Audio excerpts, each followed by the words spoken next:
sa comfort zone na kinalalagyan mo ngayon. Tama, mali?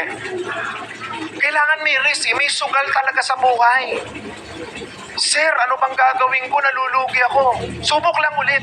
Sir, mauna ako sa utang. Subok lang ulit. Parang tado ka, sir. Ano ba yan? Baon na nga eh. Tapos sasabihin mo, subok lang na subok. Hindi ba pwedeng bigyan mo ako ng pampalupag loob? Eh, paano ka makakabayad kung hindi ka kikita ng panibagong pera?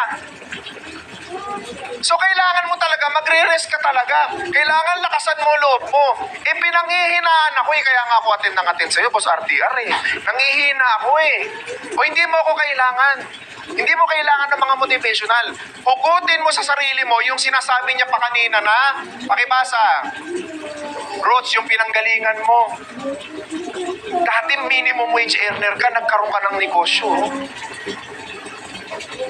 Kahit papano nakakapagpasweldo ka pa ng mga tao ngayon. Kahit papano may operation ka. Kahit papano tumatakbo ka, nagpa-function ka. Eh dati pansit lang sa birthday, masaya ka na eh. Tama, mali? Dati, kahit kulang, kahit kapos, ini-enjoy mo. Pinasok mo yung pagiging negosyante. Why? May pangarap ka sa buhay. May gusto kang marating. You want more.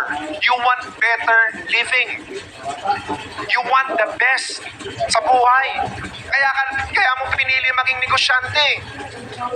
So imagine mo yung transition na yon habang nagde-decide ka from being an employee to becoming an entrepreneur. Ano yung energy na pumapasok sa'yo? Puro positive. Yayaman ako, magiging successful ako, makakabili ako ng bahay, makakabili ako ng kotse, makakaipon ako, matutulungan ko si mama, matutulungan ko si papa, makakatulong ako sa mga kapatid ko.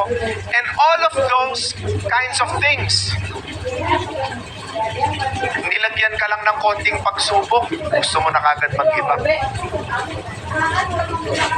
Dumaan ka lang sa konting challenges, gusto mo nang umayaw. Nagkaroon ka lang ng konting problema, gusto mo nang